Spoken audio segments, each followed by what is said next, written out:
pas 7 tetorit nuk qëndron Irani, po qëndrojnë vendet arabe. Ka qenë largë me shkolla kjo. S'kishte logjik. Ja që pas ka logjik. Tani nuk mundet që vendi më i madh këtu që është Arabia Saudite, që sa e madh është Arabia Saudite. 2.100.000 km². Më i pasur, më i madhi. Pra, që të vish nga këtu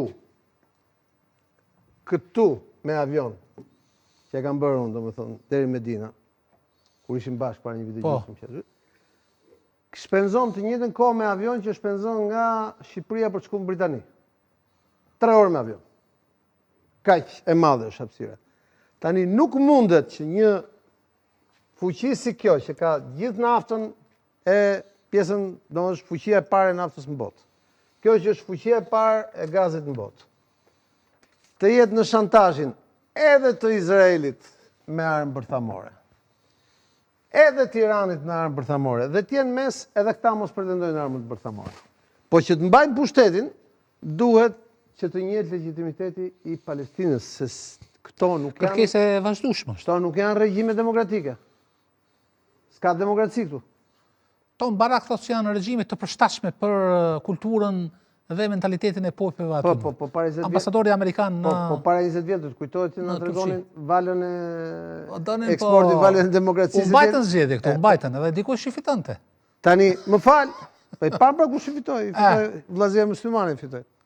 Tani, çështja është duke patur këtu bazenin më të pasur të botës dhe duke pasur këtu fuqi bërthamore aleate e perëndimit dhe fuqi bërthamore këtu aleate e lindjes, ti mendon se këta nuk duan të jenë fuqi bërthamore? Sigurisht se po. Pra që të kemi marrëveshjet abrahamike, këta duhet marrin aftësinë për t'u pajisur me armë bërthamore. Izraelitët nuk ju besojnë kulla, s'besoj. Po sigurisht as këta si besojnë izraelitëve, as izraelitët si besojnë këtyre. Dhe këta, i dashur Mehmet, po, këta, për të mbrojtur sot në rast lufte bërthamore, e kanë shpresën tek Pakistani me armë bërthamore. Që kanë bërë një marrëveshje strategjike për bashkët të mbrojtjes.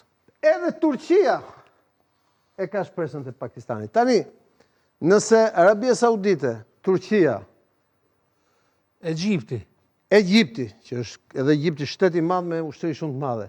Po.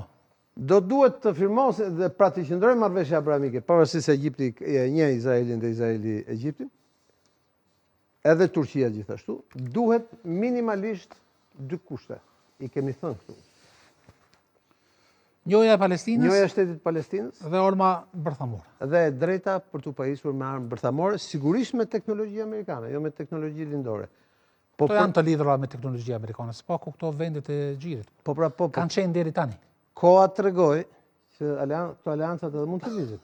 Lëvizin, siç kanë lëvizur çdo herë. Sepse marrëveshjen e paqes dhe të bashkëpunimit mes Arabisë Saudite dhe Iranit para 3 vjetësh ty të kujtohet se kush e negocioi?